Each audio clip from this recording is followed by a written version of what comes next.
आदाब नाजरीन, उर्दू खबरों में आप सभी का खैर मकदम है। मैं हूं सादिया अलीम। सबसे पहले नजर डालेंगे खास खबरों पर। पार्लियामेंट का सरमाई इजलास कल से होगा शुरू। हुकूमत ने बुलाया कुल जमाती इजलास। इजलास के दौरान ऐवान को खुश उसलूबी से चलाने के हवाले से अपोजिशन से हुआ तबादला ख्याल। ज़ाब्ते के मुताबिक हुकूमत हर मामले पर बात करने के लिए है तैयार।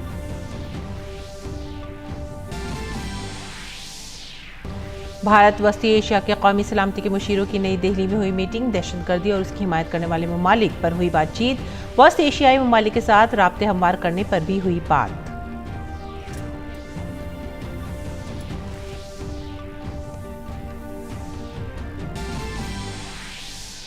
आलमी बैंक ने भारतीय मईशत के हवाले से जारी की मस्बत पेशनगोई। साल 2022-23 के लिए जीडीपी की शरह नमू 6.5% से बढ़ाकर 6.9%।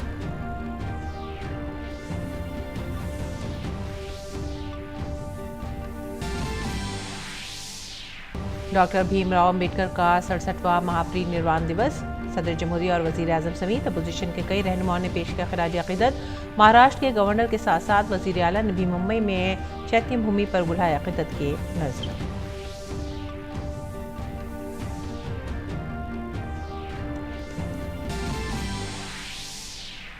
तमिलनाडु में मूसलाधार बारिश की वार्निंग। अंडमान समंदर में कम दबाव वाले इलाके की वजह से साहिली आंध्र प्रदेश और चेन्नई में 8 दिसंबर को हो सकती है शदीद बारिश। तमिलनाडु में एनडीआरएफ की 6 टीमें तैनात।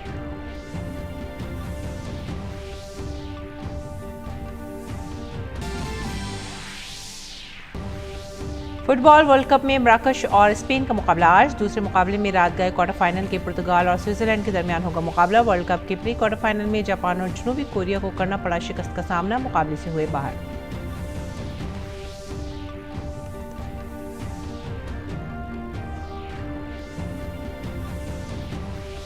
सुर्खियों के बाद अब खबरें तफसील से। हुकूमत ने कल यानी बुध से शुरू होने वाले पार्लियामेंट के सरमाई इजलास से पहले आज कुल जमाती इजलास बुलाया।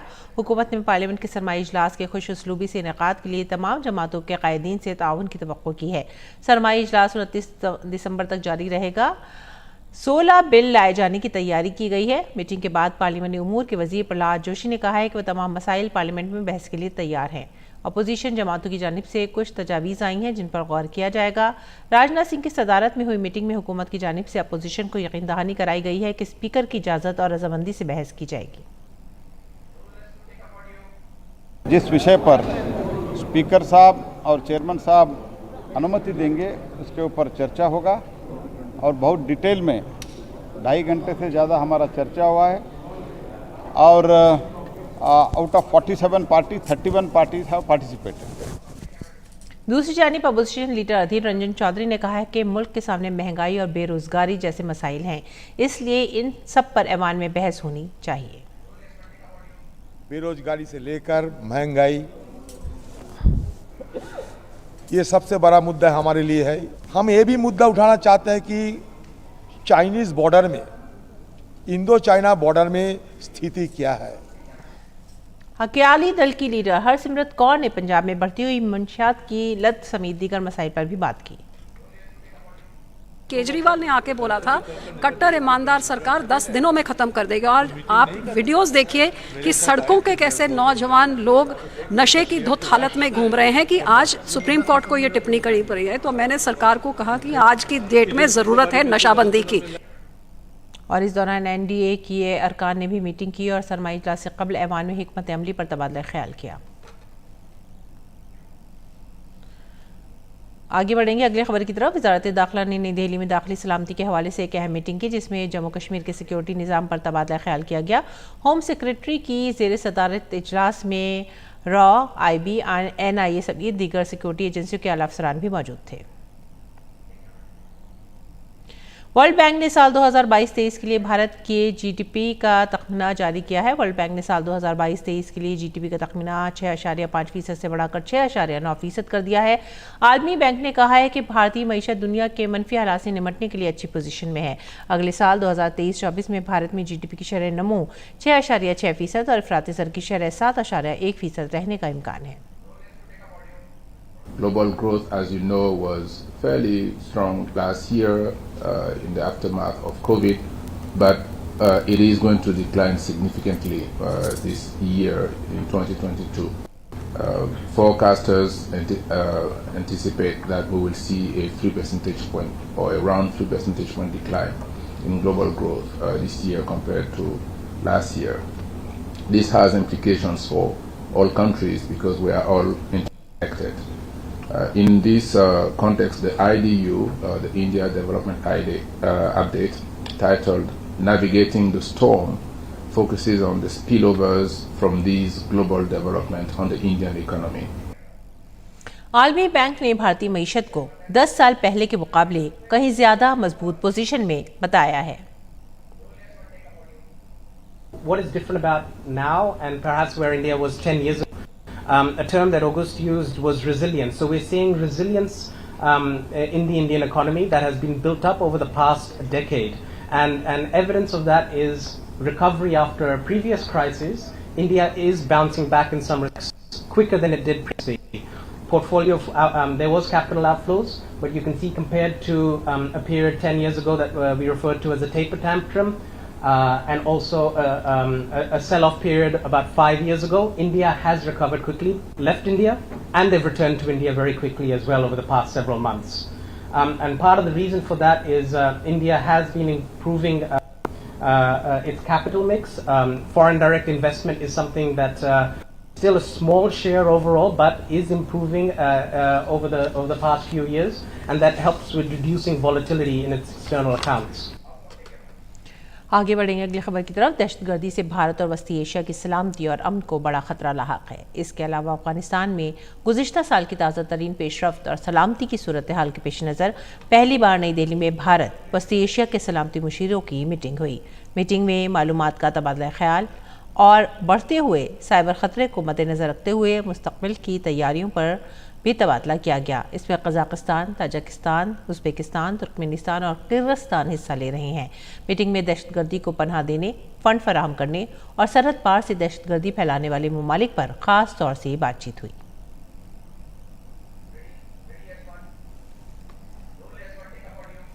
The persistence of terrorist networks in the region, including in Afghanistan, is also a matter of deep concern. Financing is the lifeblood of terrorism, and terror financing should be an equal priority for all of us. We should also call on all UN members to fulfill obligations enshrined in the relevant counter-terrorism conventions and protocols, and refrain from providing any form of support to entities or persons involved in terrorist acts. Afghanistan के मसले पर बात करते हुए कौमी सलामती के मुशीर अजीत डोवाल ने कहा कि अफगानिस्तान में दहशतगर्द नेटवर्क्स का बरकरार रहना तशवीशनाक है। उन्होंने कहा कि अक़वाम मुत्तहिदा के तमाम अरकान दहशतगर्दाना सरगर्मियों में मुलव्विस इदारों को मदद फराहम करने से गुरेज करें। और अगली खबर 5-6 दिसंबर की रात में BSF के पंजाब फ्रंटियर दस्ते ने जिला तरन तारन में एक पाकिस्तानी ड्रोन को मार गिराया। इब्तिदाई तलाशी के दौरान BSF ने तरन तारन में गिराए गए ड्रोन से मुश्तबा हेरोइन का एक पैकेट बरामद किया है। इस पैकेट में तकरीबन 2 किलो 470 ग्राम हेरोइन बरामद हुई है। BSF ने बताया कि उसके बाद सुबह के वक्त इलाके की गहरी तलाशी के दौरान BSF और पंजाब पुलिस की टीम ने कालिया गांव के करीब एक खेत में क्वाडकॉप्टर ड्रोन बरामद किया। और अब बात करेंगे G20 की।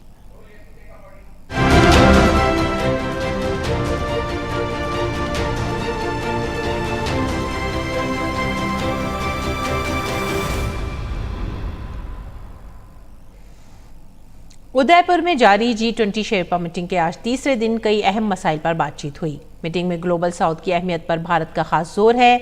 इसके साथ ही भारत ने रुकन ममालिक के साथ शमूलियत पर मबनी लचकदार और पायदार तरक्की के अहदाफ के बारे में भी तबादला ख्याल किया।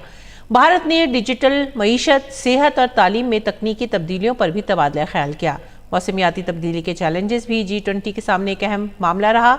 G20 के OSD मुक्तेश परदेशी ने इस सिलसिले में अपने अज़्म का इयादा करते हुए कहा कि भारत न सिर्फ दुनिया की सबसे बड़ी जमहूरियत है बल्कि मदर ऑफ डेमोक्रेसी भी है। प्रधानमंत्री ने कहा कि इस बात को हमें प्रसारित करना है कि इंडिया लार्जेस्ट डेमोक्रेसी ही नहीं है, ये मदर ऑफ डेमोक्रेसी है। फाइनली जब समिट होगा सितंबर में, अगले सितंबर में, तो जो कम्युनिके निकलेगा वो इंडिया का जो कम्युनिके होगा वो एक तरह से लीगली बाइंडिंग तो नहीं बट पॉलिटिकली इम्प्लीमेंटेबल डिसीजन होगा, जिसका एक अपना महत्व होगा। नाज़रीन, जदीद दौर के साथ कदम बढ़ाते हुए हम शमसी तवानाई को अपनी ज़िंदगी का एक अहम हिस्सा बना रहे हैं। आज आपको लिए चलते हैं गुजरात के ज़िला अमरेली के दुधाला गांव, जहां सनतकार गोविंद ढोलकिया ने अपने पूरे गांव को शमसी गांव में तब्दील कर दिया है। पेश है ये खास रिपोर्ट।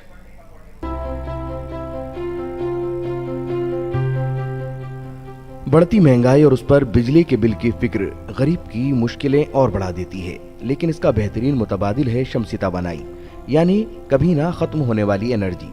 सबसे अच्छी बात यह है कि इससे बिजली का बिल भरने का झंझट भी खत्म हो जाता है। सरकार की कोशिश तो है कि ज्यादा से ज्यादा लोग सोलर एनर्जी को अपनाएं। कई दानिश्वर और समाजी कारकुन भी इसके तई लोगों में बेदारी फैला रहे हैं। अब एक दो घर नहीं बल्कि पूरे पूरे गांव सोलर गांव बनते जा रहे हैं। यह है गुजरात के अमरेली जिले के दुधाला गांव के रहने वाले कारोबारी गोविंद ढोलकिया, जिन्होंने अपने पूरे गांव को अपने खर्च पर सोलर गांव बनाने की ठानी।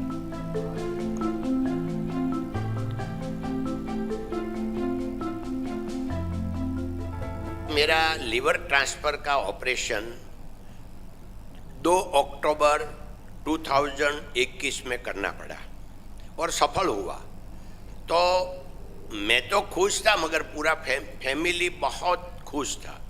तो सब मिलके फैमिली ने किया कि अगर हमने अमेरिका जाके ये लीवर ट्रांसफर का ऑपरेशन कराया होता तो 10 करोड़ का खर्चा लगता, यहाँ तो 15.5 लाख में हो गया। तो अभी वो पैसा हमको समाज को बांट देना चाहिए। तो उसमें से ये ऐसा लगा कि गांव में भी कुछ फायदा होवे, तो गांव में पूरा गांव सोलार पैनल लगाने का तय किया। इसके लिए सबसे पहले गांव के हर घर में सोलर पैनल फिट किया गया और फिर उससे चलने वाले आलात से उनको कनेक्ट किया गया। इस काम में लगभग 2 करोड़ रुपए का खर्च आया। खास बात यह है कि इसके लिए गांव वालों से कोई पैसा नहीं लिया गया। सारा खर्च गोविंद ढोलकिया ने अपनी कमाई से किया और उनकी कोशिश रंग लाई। अब लगभग 70% से भी ज्यादा घर सोलर एनर्जी से आरास्ता हैं। पहले जहां गांव के हर घर का बिजली खर्च 1000 से 1500 रुपए था, अब वहीं ये गांव वाले मुफ्त बिजली हासिल कर रहे हैं। ये सोलर गांव होने से सबसे बड़ा फायदा क्या कि जो कार्बन एमिशन जो हवा में जाता है, क्योंकि इतनी बिजली हमारे एक साल तक हमारा गांव यूज करेगा, उसमें हजारों टन जो कोलसा है वो जाएगा और वातावरण बिगड़ेगा। तो ये इतना बड़ा हमारा गांव के हिसाब से सेविंग भी होगा और 800 से लेकर 1500 रुपये की जो बिल आता है वो भी सबका सेविंग हो जाएगा। हमारे भी सोलर आएंगे और सोलर आने से हम ये ठंडा पीना का धंधा नहीं कर सकता था पहले। अब सोलर आने के बाद हम वही धंधा कर रहे हैं और लाइट बिल में हमको पूरी राहत मिल सकती है। गोविंद ढोलकिया की मुस्बत कोशिश का ही नतीजा है कि दुधाला गांव इस बार दिवाली में सिर्फ दियों से नहीं बल्कि सोलर पावर से भी जगमगाएगा और जदीद भारत की एक नई इबारत की नजीर भी पेश करेगा। गुजरात से सुमन बोराड़ा की रिपोर्ट, डीडी न्यूज उर्दू खबरें। महकमा मौसमियात ने तमिलनाडु में शदीद बारिश की पेशनगोई की है। 8 दिसंबर को रियासत में नागपट्टनम, तंजौर, तिरुवर, कड्डलौर, क्राइकल और चेन्नई में भारी से बहुत ज़्यादा बारिश हो सकती है। जनूबी अंडमान समुद्र में कम दबाव वाले इलाके की वजह से बारिश की पेशनगोई की गई है। कम दबाव का इलाका समुद्री तूफान की शक्ल भी इख्तियार कर सकता है और इसका असर खलीज बंगाल की तरफ भी देखा जा सकता है। साहिली आंध्र प्रदेश और पुडुचेरी में भी बारिश का इम्कान है। एहतियाती इक़दाम के तौर पर शुमाली तमिलनाडु में NDRF की 6 टीमें तैनात कर दी गई हैं। इत्तलात और नशरियात के वजीर अनुराग सिंह ठाकुर ने चेन्नई में एक तकरीब के दौरान ज़राअत में ड्रोन के इस्तेमाल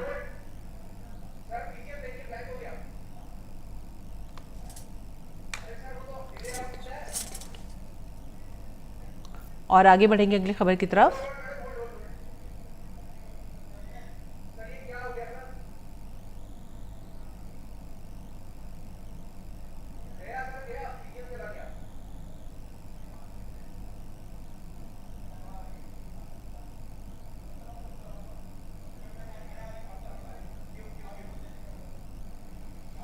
आगे बढ़ते हैं अगली खबर की तरफ। इत्तलात और नशरियात के वजीर अनुराग सिंह ठाकुर ने चेन्नई में एक तकरीब के दौरान ज़राअत में ड्रोन के इस्तेमाल पर एक डेमो देखा। इस दौरान ड्रोन से जराइमकश दवा का छिड़काव किया गया। इस मौके पर मरकजी वजीर ने अग्नि कॉलेज ऑफ टेक्नोलॉजी चेन्नई में ड्रोन यात्रा और drone skilling and training programme का इफ्तिताह किया। उन्होंने कहा कि गरुड़ा एयरोस्पेस ने अगले 2 सालों में 1 लाख ड्रोन तैयार करने का हदफ मुकर्रर किया। ऐसे में नौजवानों को भी मुल्क की तरक्की में अपना हिस्सा शामिल करने का हदफ तय करना चाहिए।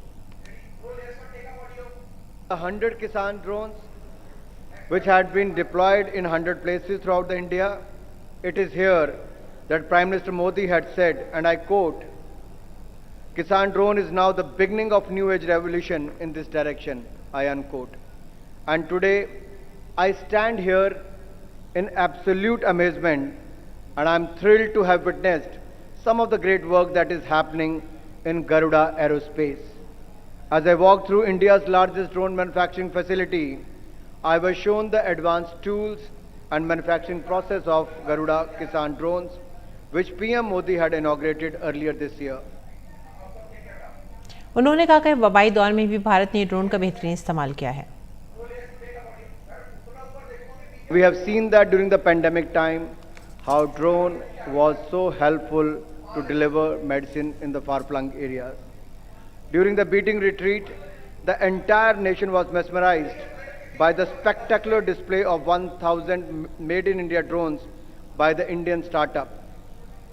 As a part of the Swamitva scheme, survey of villages and mapping with improved technology in village areas, the accounts of the land and houses are being prepared through drones in the villages. Drones are increasingly being used to sprinkle pesticides, fertilizers, and the nano-fertilizers in the fields in rural areas.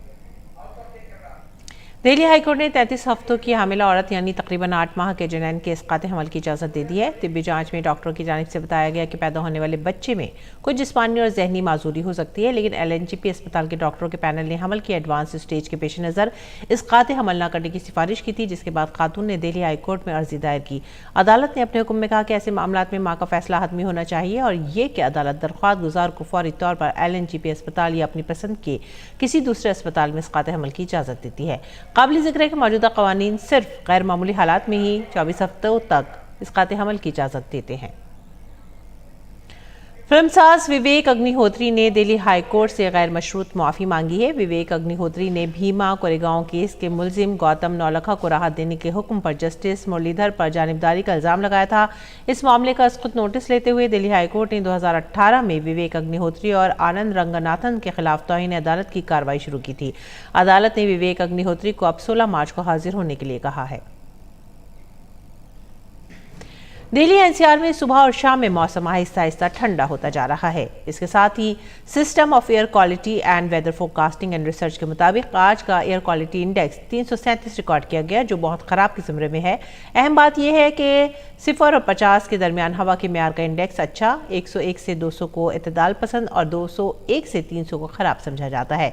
301 और 400 के दरमियान AQI बहुत ही ख़राब समझा जाता है और 401 से 500 के दरमियान AQI को संगीन गर्दाना जाता है। बाबा साहब अम्बेडकर को महापरिनिर्वाण दिवस के मौके पर मुल्क भर में खराज अक़ीदत पेश किया जा रहा है। बाबा साहब का इंतकाल 6 दिसंबर 1956 को हुआ था। वो 14 अप्रैल 1891 को उस वक्त के मालवा रियासत के मुह में पैदा हुए थे। भारतीय आइन की तश्कील में बाबा साहब का ताउन बेमिसाल था। वो ड्राफ्टिंग कमेटी के चेयरमैन थे। इस मौके पर सदर जमहूरिया, नायब सदर जमहूरिया और वज़ीर आज़म मोदी ने पार्लियामेंट हाउस के अहाते में बाबा साहब को खराज अक़ीदत पेश किया। हिज़्ब इख्तिलाफ के लीडरान और कांग्रेस के सदर मल्लिकार्जुन खड़गे ने पार्लियामेंट हाउस कॉम्प्लेक्स में डॉक्टर भीमराव अम्बेडकर और लखनऊ में BSP सरबराह मायावती को खराज अक़ीदत पेश किया। वहीं महाराष्ट्र में चैत्य भूमि पर governor Bhagat Singh Koshyari, UP CM Yogi Adityanath ने बाबा साहब को लखनऊ हेडक्वार्टर में और JP नड्डा ने नई दिल्ली में BJP हेडक्वार्टर में उन्हें याद किया।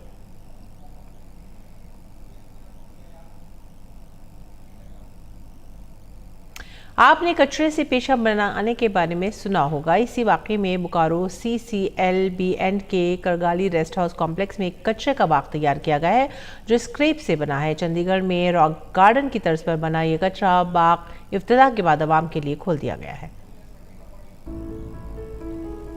कहा जाता है कि हीरे को जौहरी ही पहचान सकता है, लेकिन कचरे और सर ये स्क्रैप मेरा के कान है, जौहरी इतनी हैं, जोर से चीखेंगे जो ना कि तो ये फट तकलीफ से जाएगा। खूबसूरत शाहकार तैयार कर सकते हैं। बोकारो CCL B&K परिक्षेत्र करगली रेस्ट हाउस इलाके का ये कचरे से तैयार पार्क उसकी तख्लीक का ही जीता जागता नमूना है। CCL ने इसको स्क्रैप में बचे पुराने टायर, ड्रम और लोहे के सामान से तैयार किया है। मौजूदा वक्त में कचरा बंदोबस्त बड़ा चैलेंज है, लेकिन कचरे का ऐसा खूबसूरत इस्तेमाल शायद ही किसी ने सोचा होगा।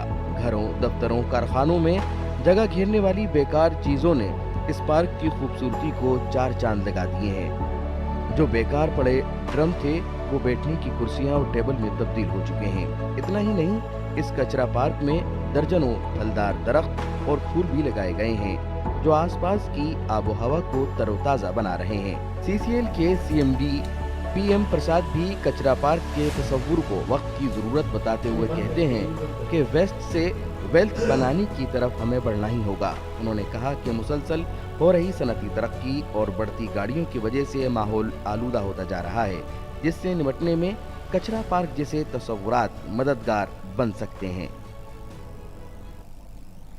बैनुल-अक़वामी खबरों में कोलंबिया में मिट्टी के तोदे गिरने से 33 अफराद हलाक हो गए। इसके अलावा 9 लोगों को जिंदा बचा लिया गया है। कोलंबिया के सदर गुस्टावो पेट्रो ने कहा है कि शदीद बारिश की वजह से लैंडस्लाइडिंग हुई और प्यूबलो रिको और सेंटा सिसिलिया के गांवों के दरमियान एक बस टकरा गई। ये वाक़या दारुल हुकूमत बोगाटा से 230 किलोमीटर दूर पेश आया। वज़ीर दाखिला के मुताबिक 33 अफराद मुर्दा पाए गए हैं, जिनमें 3 नाबालिग भी शामिल हैं। इसके अलावा हमने 9 अफराद को जिंदा बचा लिया है, जिनमें से 4 की हालत तशवीशनाक है।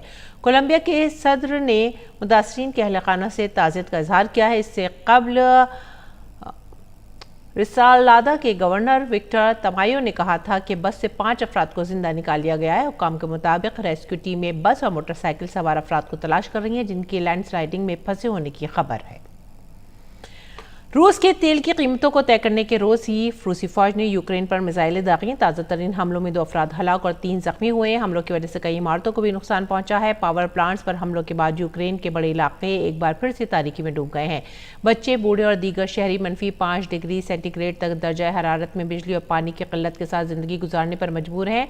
ओडेसा में हमले के बाद पंपिंग स्टेशन को पानी की फराहमी में खलल पड़ा है। सप्लाई पाइपलाइनों को नुकसान पहुंचा है, जबकि मैक्यूली और इसके आसपास के इलाकों में भी बिजली गुल हो गई है। रूसी हमले की वजह से कई शहरों में इंटरनेट का राब्ता भी मुनक़ता हो गया है। राष्ट्रपति भवन और दीगर सीनियर हुकाम ताज़ा तरीन हमले से होने वाले नुकसान का जायजा ले रहे हैं। ताज़ा तरीन रूसी हमले से हमसाया मुल्क मालदोवा का बिजली निज़ाम भी मुतासिर है। इस छोटे से मुल्क के कुछ इलाकों में सिर्फ यूक्रेन से ही बिजली फराहम की जाती है। और अब खबरें खेल के मैदान से। फीफा आलमी कप प्री क्वार्टर फाइनल के आज आखिरी 2 मैचेस खेले जाएंगे। दिन के पहले मैच में स्पेन का मुकाबला मराकश से होगा। 2010 के चैंपियन स्पेन का मुजाहिरा टूर्नामेंट में अब तक मिला जुला मुकाबला रहा है। पहले मैच में बड़ी जीत के साथ ही शानदार आगाज करने वाली स्पेन ने ग्रुप मरहले में 1 जीत, 1 हार और 1 ड्रॉ के साथ जापान के बाद दूसरा मकाम हासिल किया था। आखिरी ग्रुप मैच में टीम को जापान के हाथों शिकस्त का सामना करना पड़ा था। स्पेन की टीम में नौजवान और तजर्बेकार खिलाड़ियों का जबरदस्त इम्तिजाज है। दूसरी जानिब मराकश ने अपनी अब तक की कारकर्दगी से सबको हैरान कर दिया है। वो बेल्जियम और क्रोएशिया जैसी टीमों को मात देकर ग्रुप F में सरफहरिस्त था। टीम को अब तक मुकाबले में कोई शिकस्त नहीं हुई है। ग्रुप मरहले में मराकश ने 2 मैच जीते, जबकि 1 मैच ड्रॉ हुआ है। एक दीगर मुकाबले में देर रात स्विट्जरलैंड का मुकाबला पुर्तगाल से होगा। इस मैच में सबकी नजर एक बार फिर से पुर्तगाल के कप्तान क्रिस्टियानो रोनाल्डो की कारकर्दगी पर होंगी। रोनाल्डो की अब तक की कारकर्दगी काबिल जिक्र नहीं रही है। पुर्तगाल की टीम ग्रुप राउंड में पहले 2 मैच जीतने में कामयाब रही, ताहम उन्हें आखिरी ग्रुप मैच में जनूबी कोरिया के हाथों शिकस्त का मुंह देखना पड़ा। दूसरी जानिब स्विट्जरलैंड की टीम 1954 के बाद से पहली बार वर्ल्ड कप के क्वार्टर फाइनल में पहुंची है। स्विट्जरलैंड की टीम को जीत दिलाने का दारोमदार काफी हद तक ब्रेल पर होगा। उन्होंने ग्रुप मरहले में 2 गोल किए थे। दोनों टीमों के दरमियान अब तक 25 मैच हो चुके हैं। इसमें पुर्तगाल ने 9 जबकि स्विट्जरलैंड ने 2 मैच जीते हैं, जबकि 5 मैच ड्रॉ हुए हैं। और उदयपुर में भारत की सदारत में G20 की पहली शेरपा मीटिंग में सकाफती प्रोग्राम का इनेकाद किया गया। तमाम ममालिक के शेरपाओं को भारत की सकाफत से वाकिफ कराया गया। जाने से पहले आपको छोड़ जाते हैं झीलों के शहर में कल हुई रंगारंग तकारीब की पेशकश के साथ। हमें दीजिए इजाजत। आदाब।